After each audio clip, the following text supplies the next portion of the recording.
Alright, so hello everyone and welcome to another episode of Beyond Spray and Pray 1000. I am Beyond Spray and Pray 1000 and today we're going to talk about a lot. I mean, it's been about just under 2 months since I last did a podcast, maybe a little bit under that, yeah. So I mean, at the same time that it's been such a long time, not really too much has actually happened. So I didn't really miss too much, which I think is fine for the most part. So let's just hop right in. First of all, there's going to be a Max Payne 1 and 2 remake. It will be a standalone title that combines both games. It will be developed for PS5, Xbox Series X and S, and PC, using the same engine as Control. The budget is about the same size as a typical Remedy AAA production, and it will be financed by Rockstar Games. And they're just getting started on developing it, which I think is really cool. Because if you remember, Max Payne, even though it hasn't had a game in almost I think actually over a decade now, since 2012, it's still like a classic series of games. You know, definitely right after The Matrix, when every game had bullet time and slowdown features and stuff. You know, Max Payne was definitely the one that abused that to hell and back. So it's cool that they're going to make it, hopefully, a more fair game, hopefully a better game. I like the first two games, but I will say there are a lot of points where it feels like dudes just kind of psychically hit you, which will be kind of interesting. And hopefully they make things a little bit less cryptic, because Max Payne 1 has a bit of a cryptic ending, and some other things like that. But beyond that, the next big thing I have on here is Square Enix sells essentially all Western IPs. So this actually happened a while ago, and it's what was going to be the main topic of this podcast. Square Enix basically up and sold pretty much everybody to Embracer Group. Now, Embracer Group is basically the parent company that holds like THQ Nordic, among a bunch of other random games, pretty much. Now, they also sold the studios. They didn't just sell the IPs. So hypothetically, you know, if these studios were to get commissioned to make new games in series like Deus Ex, Tomb Raider, Legacy of Kain, and other games, then they could. They sold them for about $300 million so they could expand into NFTs. And while I respect the idea that they want to get ahead on NFTs, because I do think that there is a future market for them, I don't think we're there yet. And I think especially, I think a lot of people dislike them just because of the 8 pictures and stuff like that, when they actually do have a practical usage. It's just that no one has really adopted it yet. And eventually someday people will. However, for right now, they won't. And they have not. I think that's probably the biggest problem, is that also you know that they're not going to be smart enough to do it correctly anyway. So it's kind of like you're watching them basically throw away franchises because, I don't know. I feel like, especially when it comes to Deus Ex, which I have ranted about endlessly on this podcast and on my channel and just in general, when it comes to things like Deus Ex, like, you already know that they don't really treat these franchises the way they deserve to be treated. They just kind of like throw them out there. You know, they just see what's what. And then they're just like, oh, well, if it doesn't make like Final Fantasy numbers or like Call of Duty numbers, then we just don't care and we're not making any more of it. And a lot of publishers have done this over the last couple of years. They'll have a great franchise and then they will just completely shit the bed and just say, well, if it doesn't do Call of Duty numbers, we're just not interested in it. And then just not make any more. So they make these great games that will only ever appeal to niche audiences, because that's literally just how games like Deus Ex are. They are hard, they're very intensive, they're very much like, I hate to use the phrase the thinking man games, you know what I mean? But it's like, it's not like an easy game that you can just pick up, walk from start to finish, and whatever, you know, like Tomb Raider, I think they definitely did that for, you know, and other things. It just feels like this was a way for them to raise quick cash so they could possibly do something stupid. And I hope that this is not like a bigger sign of health at the company, but I guess we'll see. And yeah, it's bullshit. Anyway, the Embracer Group, I mean, good for them. You know, hopefully THQ Nordic can continue to pump out good games, because some of their games are good, some of their games aren't. I mean, like Darksiders 3 was definitely a good attempt, but it certainly did not have the polish of Darksiders 1 and 2, to literally say the least. What else have I played from THQ Nordic? Oh, the SpongeBob game was also pretty good. That was also very good. The only complaint I had was the loading times and the grind that you have to do. at the very end to get all the spatulas. They if they had tweaked that just a little bit, would have been god tier. That's like my only complaint about the SpongeBob stuff that I can remember off the top of my head, is the loading times are long. Even on PC they were kind of long, which is kind of crazy. And the grind at the end, which are, you know, two very like negligible ones. The load times are tolerable on PC, I guess I should say. There was a rumor that Silent Hill is going to have a new game, which kind of got the Silent Hill fan roused out of its slumber, basically. And you know what? I don't want to get hopium up. I don't want to get copium up. But I am actually kind of glad that that might actually be a thing. It would be good if Konami at least tried to make games. I know that their focus is, at this point, more on just dropping some stuff and just saying, oh, you know, we just want to drop, you know, pachinko machines, or we just want to make Pyramid Head show up in Dead by Daylight, right? And I see this sort of as the same thing as, what was that game? Metroid, not Zero Mission, the Federation Force. I see it as the same as Metroid Federation Force, where it's like people might be more receptive to your shitty side project if it didn't involve, like, taking up development time that could have gone towards a mainline game. You know, like, I don't think anyone wants to see a game that they like, with a franchise they like, get sidelined, you know, for multiple months, and then come back. I'm sorry, did I say months? I mean multiple years. And then the first entry that they get is like a puzzle game, or a you know, like a silly like side game, you know, like something that's not the you know, the crux of the game, right? Like, who wants to see Metroid go away for 5 years, no word on if they're making a new game or not, and then all you get is like a shitty DS co-op game that you know nobody plays anymore, and you know nobody played even when it was new. So yeah, that to me is at least good, though. I mean, I'd rather they attempt and we can have a game, and then they don't and we have nothing, right? Like, look, I know that, like, fans of things will want games, and the one game will come out and it'll probably be bad, and then they'll say it's like the worst thing ever, right? Like, I'd rather a bad game come out that's been, you know, like that's bad on a design level and not on like a playability level, if that makes sense. I'd rather like a game like Silent Hill Homecoming come out than a game like Sonic 06, you know what I mean? Like that, I was just talking about that, actually. So I would much rather have more games like Silent Hill Homecoming that are clunky, that are weird, you know, just tweak some of the things about it, right? Like just spruce it up, make it better. And I know that that's like a very subjective thing and a very easy thing to, you know, couch quarterback, but that's the kind of thing that I would want to be able to have, basically, from my experience personally. Because, I mean, if it's 06 quality, I'd rather not have it. Anyway. EA, my favorite publisher,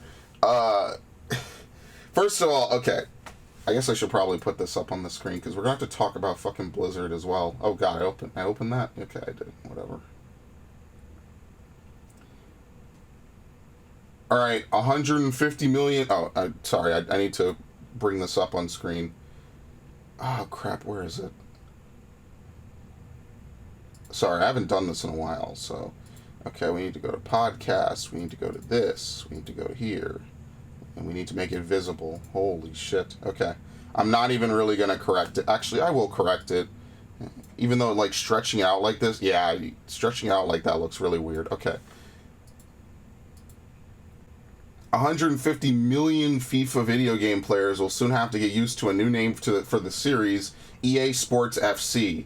I believe they lost the rights. Yeah, they lost the partnership that let them call it FIFA. So even though FIFA is like one of the most popular games in the world for people to play, right? Because, you know, football is one of the most popular games, you know, I can't say games, one of the most popular sports in the world, right? Watched all around the world every year, you know, like, they, I don't know, this is not necessarily something bad. I just find it kind of funny because I like to kind of T-pose on EA, like, because the next thing that I have to talk about is actually, like, kind of legit their fault, 100%. So our good friends, there wasn't anything much for that. They have changed up the name of it. I mean, I don't play FIFA, so it's kind of whatever. Our good old friends at IGN basically reporting that, for all intents and purposes, EA's Battlefield 2042 is effectively on life support. They are removing 128-player breakthrough multiplayer, on 9th gen, basically. I could just call it that. We felt that the 128 player modes are better suited for Conquest, where the gameplay spaces are larger, and they're just removing it. So, there you go. That's fun. Now, there was a rumor that this game is on life support because of the low player count. In fact, was there anything else here really worth it? Yeah, like, it took them multiple months for a scoreboard, multiple months for voice chat.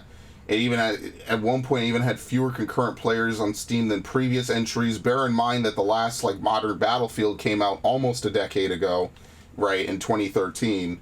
So, Halo Infinite also did this. It's just like, bro, maybe the truth is just that you didn't make a good game. I don't know what else to tell you. Maybe just all your past bad decisions have just kind of come back to bite you in the ass. And maybe that's just what's happening with Battlefield. They just have tried to do too much. They've tried to... Hold on, where is it? Oh god, okay, I have it below this. Maybe they've tried to do things... I guess I could keep... No, I can't keep that up. They've tried to do things like what I have on the bottom, where they tried to pander to weird shit, and they've tried to be weirdos about a lot of this stuff.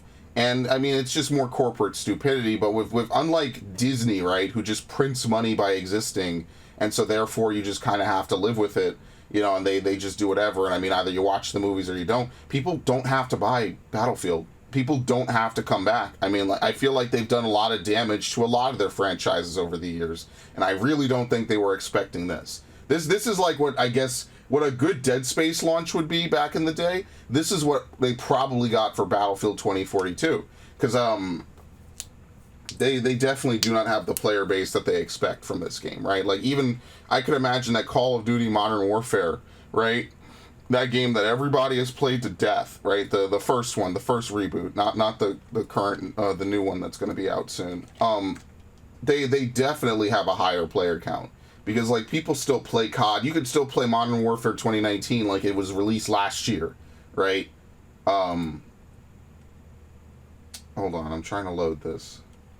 I mean, the player count has since gone up, I think, because they've incentivized people to do it. But it's not been great for this game. And, I mean, like, a lot of people have just a lot of time on it. Here, I'll pull up the Steam window, because you could actually look at this on Steam, which is pretty based.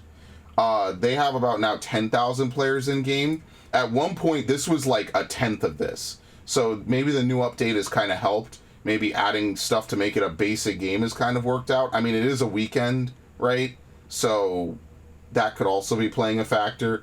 But at one point, this game completely fell off a cliff. I actually don't know. How do you see... There's a way to see, like, the waveforms. I don't know how to do it because I don't really spend a ton of time on Steam, I'll be honest with you.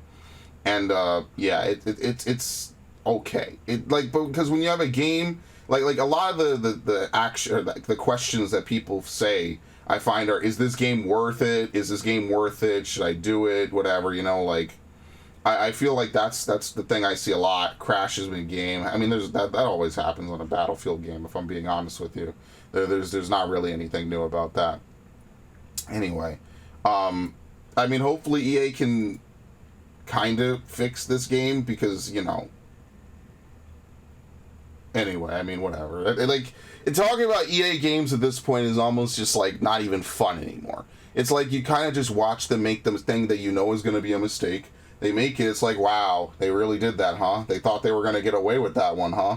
And then you just are like, whatever, okay, I guess that was a thing that they did again. And eventually they'll reach a breaking point. I mean, like, do I want them to get there before they have to change? Of course not. I'd rather they go back and they make games that matter. You know, I just actually finished playing Fallen Order. I thought it was a really good game. But I think that's more because Respawn is a very talented development team versus... Respawn's a very talented development team versus EA really, you know, pulling any strings or whatever. Because as you know, like with every EA game, there's always something really dumb in it. It just happens, I guess, that, you know, Fallen Order just was free of all the bullshit, free of whatever. You just got to play it and enjoy the game. So, I actually rather like that myself. Oh God, I was gonna talk about the Master Chief sex scene in the Halo show. Yeah, Halo the show is fucking trash. But I mean, did anyone not see that coming? Well, like in the last couple of years, has anyone just dropped a show on a game that or some other franchise that just hasn't been total ass? Not really. Not that I could think of. Like Ghost in the Shell was passable. Cowboy Bebop had one good episode, and I mean, other than the Sonic movie and maybe like one other thing I can't think of off the top of my head, I would argue no. I would argue that they haven't. So basically, they didn't even have Master Chief as a real character. It was a complete mess. It was just bad. Without getting, I don't even like. There's not really much to talk about. The memes pretty much spoke for themselves. I had such a huge fucking time talking about the memes, and that actually was fun to me, honestly. Beyond that. There was a state of play. Oh God, I forget what day it was, actually. I'm sorry, I already forgot. But there was a state of play. Basically, the point of this state of play was just to show off some games that are coming out. You know, I think it was June 2nd, maybe? So first things first, they showed off Resident Evil 4, which is getting a reimagining, because you gotta remember your different Re's. It's getting a reimagining. It's coming out March 24th, 2023. It will also have PSVR 2 content. Basically, they're remaking the classic, the unfuckable game on next gen with the Reach for the Moon engine. And as much as I am halfway excited to do it or to play it, I'm also kind of wary of like modern day reimaginings of stuff. You know what I mean? Like, I feel like the magic of what made Resident Evil 4 a good game is kind of uniquely a part of that era of game development, that era of society, that era of culture. You know what I mean? Like, there's a certain amount of what I would want to say attitude in the game, right? Like, and that's not, like, attitude's usually a bad word, right? But, like, you know what I mean? Like, there's a certain amount of, like, just presence that the characters give off, just like feeling that the game has, right? Like, it has all the stuff, like it's like the quintessential 2000s game, right? It's got all the different pieces and bells and whistles to make it feel just completely different. And I actually really like that about the game, because it feels like you're transported back to when people wore leather jackets or when weird stuff happened like that in culture and all that. And I think that that's cool. You know, like when they have like Lewis give flirty comments, which you know is going to get Thanos out of existence, it kind of felt like it's like a cheesy 2000s movie, you know? And yeah, they're totally going to remove all that stuff because, you know, we live in 2022 and we live in the worst timeline and we're not allowed to have fun anymore. They're also making Sony is also getting a bunch of PSVR 2 content. They're going to get a Resident Evil Village patch, Resident Evil Village version where you'll be able to dual wield and stuff like that, and you'll be able to play the game in PSVR, which is cool if you have it. Walking Dead Saints and Sinners is getting a second chapter. If you've seen that one, I watched my friend play a little bit of the first one, which was kind of funny back in the day. No Man's Sky is getting a VR edition, and there's going to be a Horizon game called Horizon Call of the Mountain, where you're kind of just like roaming around. You could shoot bows and stuff like that. And having just played both Horizon games, I'm not at all opposed to it. I just kind of wish there was a non-VR version. I mean, I know obviously you can't really do that because VR games are made a certain type of way, but it just makes me wish like we were getting like a little side game for VR for just normal. But oh well, that's how it is, right? Horizon Forbidden West. At this point it's old news, but Horizon Forbidden West got New Game Plus. Basically, you could replay the game with your skills and your equipment and start over, which is never a bad thing to put in a game, especially a longer one like that, right? So you could re-enjoy the game with your old stuff. It's also getting Transmog or Glamour, where you'll be able to, you know, show... I mean, I wish they had this when I was playing the game, but whatever. I feel like every open world game should just have this at launch, right? Because it's been 4 months. I was slow beating the game. I beat the game like 2 months into it being out, and it still wasn't there. But anyway, basically you'll be able to dress up Aloy however you want with whatever available clothes in the game. So if you don't like the look of a certain piece of gear, you could just not wear it, right? Very, very stunning. You'll be able to reset your skills and reallocate points, and then there's an ultra hard difficulty that's coming as well. Spider-Man 2018 is coming to PC on August 12th, 2022. Stray, which is this game where you play as a cat and you like do sneak around, you sneak around like machines and stuff and talk to weird people, is coming out on July 19th. It will also be free if you have PlayStation Plus Extra, which I do not, but that's fine because I don't have any plans to play it. Now, a game I'm really looking forward to, the Callisto Protocol, is coming out December 2nd, 2022. If it looks like Dead Space, that's because it's being directed by the same guy, one of the same co-creators of Dead Space, which I think is amazing. I think that EA has just been dropping the ball. I don't know how else to describe it. So this is part of, people going out and making their own games when their publishers want to be just weird about shit. And it just sucks, but it is what it is. They also showed off Rollerdrome, which is kind of like a Jet Set Radio type of game. Like where you ride around and blow stuff up more in an arena style game. Eternights, which is it's weird that they show off this game knowing what Sony is kind of like when it comes to anime and visual novels. But they showed it off. It's basically like a visual novel and stuff. It's very Japanese centric, very weeaboo style. And not the style isn't weeaboo. When I say that, I mean weebs are, it's typically a game that weebs would play. Street Fighter 6 also got shown off, which is cool. I'm not a fan of Street Fighter, but that's always cool. It's coming out next year. And Tunic, which is a Zelda-inspired game, is also coming out September 27th. I think I've talked about it a little bit in the past, so that's kind of cool. And then they had another game called Season Letter to the Future. And then finally, the final meat of the show was that they showed off Final Fantasy 16. It will be released in summer 2023, which is further off than I expected. I thought it would definitely be released by October to December, maybe an early January, February launch of next year. But they're flat out saying it's a year from release. So, that's never a bad thing. I just hope the game is spotless. I hope it's very fulfilled. Now, if you know me, I play a lot of Final Fantasy 14. That's kind of my main game. I definitely absolutely love playing it. And Yoshi P, or rather Naoki Yoshida, if you're not following 14, I feel like he's completely revitalized the game. I think it's really fun. It's very enjoyable. They've got a lot of people working on this, and that are just very, very much. They have worked on a lot of different games between all of them, and a lot of them are very good Final Fantasy games or just good games in general. Except with the sole exception, Soken is an amazing musician. He makes great soundtrack, and his soundtrack is really good for this game, but I fucking hate Mario Hoops 3-on-3. I think it's one of the worst sports games ever made for Mario. I absolutely hate it. But no, Soken is goated. His soundtrack on 14 is what makes the game so fucking memorable, in my opinion. Beyond everything else, I feel like when you have a cool fight in that game, the music just takes it away. My only complaint, we need more voice acting in fights, but I've been saying this since Stormblood. Anyway, that's besides the point. What the fuck is this? Oh yeah, so that was the end of the state of play. Just FYI, I wanted to go back to that. Now, VGC news and dropped that Battlefield 2024 is going in abandoned ship mode as EA switches its focus to the next entry in the series. That's interesting because they did just drop Season 1. However, they don't really have much to do, right? Now they just release stuff and they drip feed it. I don't really know how else to say it. So, who knows? It's possible, right? Knowing how EA likes to kill projects and kill products, I could believe it. But, until we actually see it, this is one of those things where I could believe it. Until we actually see it, I don't know, though.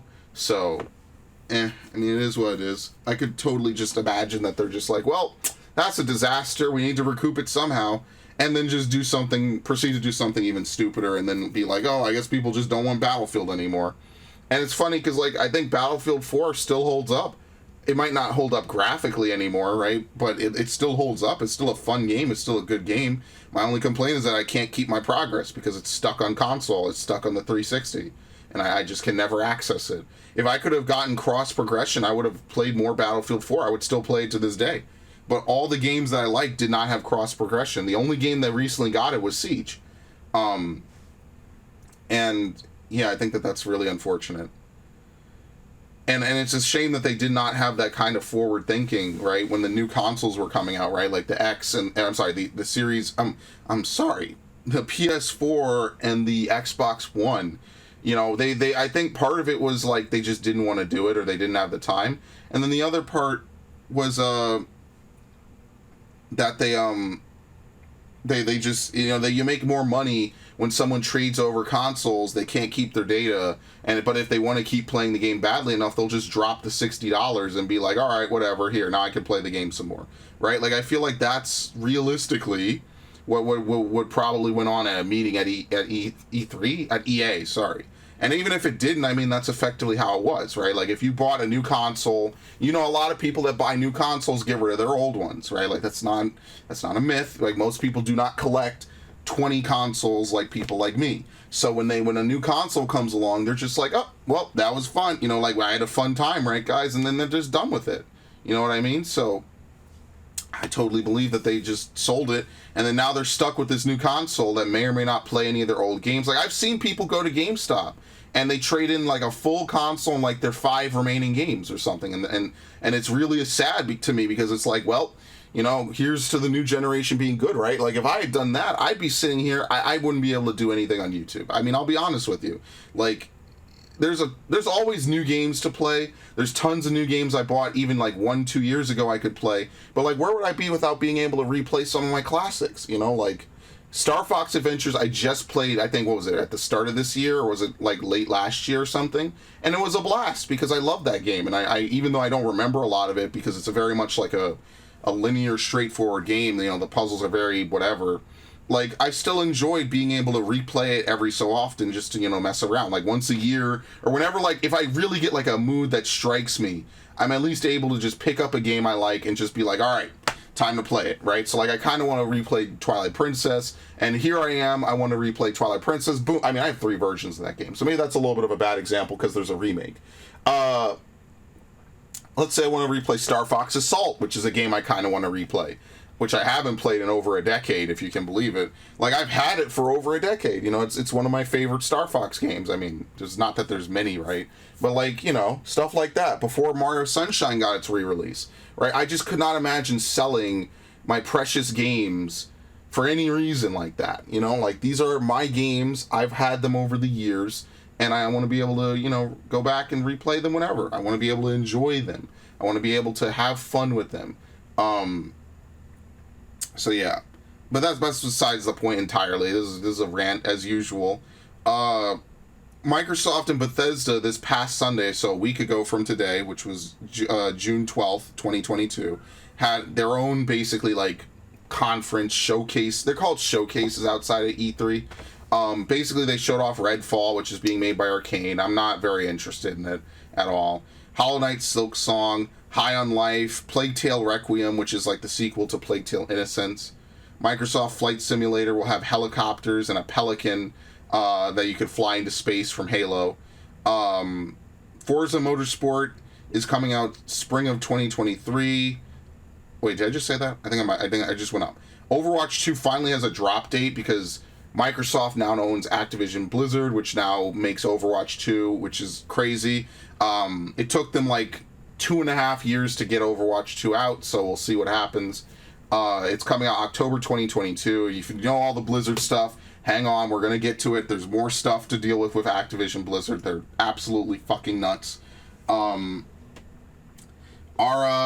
ESO, The High Isle, Fallout 76, The Pit expansion, which is coming out September 2002. Oh my god, I fucked up. Yeah, they refuse to let Fallout 76 die, which I mean is good on one hand, but holy shit, man. I praise them on the same way I also am like, dude, well, how do we get to this stage with fucking Fallout 76? But if it's better now, good. I mean, I doubt it's like they've probably fixed like all the major exploits and problems, but I also don't know. I don't know. Forza Horizon 5, July 19th, 2022. Arc 2 next year. Scorn, October 21st, 2022. Flintlock, The Siege of Dawn, which looks like an open world game, which could be cool. Minecraft Legends, which is like a RTS, like open world game. Lightyear Frontier, Gunfire Reborn, which I also think looked pretty interesting. And one thing I really thought was cool was The Last Case of Benedict Fox. It kind of gave me like Eternal Darkness vibes a little bit. That's actually kind of interesting. As Dusk Falls, Naraka Blade Point, Pentiment, Grounded, which is made by Obsidian, Erebon Shadow Legacy, Diablo 4 got shown off a little bit more, and it has a release date of next year, which is crazy given all the stuff going on with Diablo Immortal right now. The fact that they chose to drop this hopefully will kind of be good news in a tsunami of bad news. Probably won't really go down too well. I feel like there's a lot more stuff going on at Blizzard that is still worse than just a good game announcement. Sea of Thieves, Ravenlock, Cocoon, Wolong Fallen Dynasty, and they're releasing Persona 3, 4, and 5 on Xbox, PC, and cloud gaming. They made sure to point out that they are going to have all these games available on the Xbox console series, Microsoft PC, and cloud gaming within the next year, basically. These games are kind of broken up by what's coming out this year in the remaining 6 months and what's coming out next year in, at any point, right? Up until like a year out. So basically this whole Microsoft showcase was everything you'll be able to play in the next year as a reason for you to get the thing. What's it called again? Game Pass, Xbox Game Pass. And I think that that's cool. And then at the end they showed off, Kojima is making a game with Microsoft, and Starfield got, a whole bunch of stuff shown off as base building. You can fly your own ships, customize them. They're really trying to go for that retro futuristic vibe and have an open world game that takes place in space. I mean, I wish the best of luck to the Bethesda, but that there's going to be glitches and bugs. And I've never really played a Bethesda game at launch that I can remember. So, yeah, hopefully the patches are going to help that. Not too long after, I think it was on Wednesday of that week, so about 4 days ago, Capcom had a showcase. It wasn't really anything much. They showed off Monster Hunter Rise Sunbreak, which is the new DLC pack for Monster Hunter Rise. They showed off Street Fighter 6. They showed off the Capcom Fighting Game Collection, which is cool that they have all those games packed into one, and then you could just sit down and play all these classic games that otherwise you can't find anywhere, which I think is always... I'm never against this, right? When it comes to these old games, I'm always a fan when they have it. Like, they just had that... was that Teenage Mutant Ninja Turtles game new? I think it might be new, but I know they had an older game or something that they re-released, right?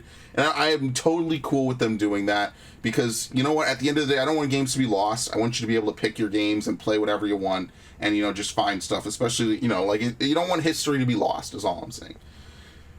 Exoprimal, which is that multiplayer game where I don't even care. From people like me, it's just another multiplayer game where you'll be able to just, kind of shoot the shit. And it's two teams, and it just feels like a late capitalization on Overwatch. It feels like, again, another one of those games that started out as a Dino Crisis, for example, and then gradually became something different, which is how development works, right? Like Devil May Cry started out as a failed Resident Evil build, basically, and then one day they were just like, well, this is so fast paced. Why don't we just mess around and make it its own thing? And they did, and it turned into a $1 million, a million copy selling game franchise because people like it. Because why? Because rule of cool. People just like cool stuff that happens. Yeah.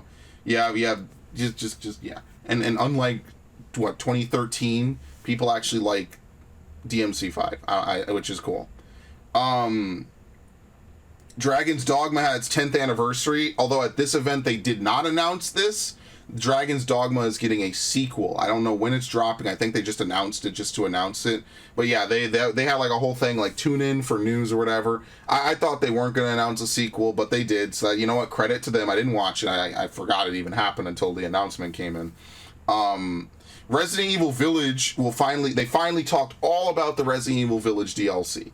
First off, you'll have the Shadows of Rose DLC, which is a third-person mode DLC where you play as Rose after the events of Resident Evil 8, which will be kind of cool. Mercenaries, which will have additional content and more characters to play as, which is interesting, but I never was a fan of Mercenaries, I'll be honest with you. It's a cool mode. I messed around in it a little bit, but other than Resident Evil 5, I didn't really play it too much, and even then I didn't really play it too much.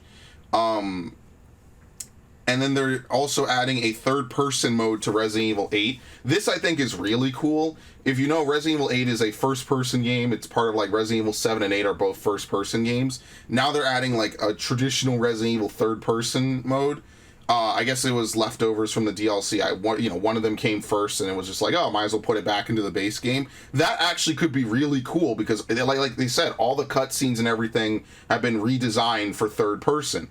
So I still think you should play Resident Evil 8 in first person initially, but third person would be kind of cool, right? Like, just to mess around with and to see how the game plays differently on a more traditional system. Lastly, they showed off Resident Evil 4, whatever they talked about it. March 24th, 2022. 2023. Holy shit, that's bad. Let me fix that. Someday I ever come back to this, I'm going to be like, what? What the fuck is this? Hold on.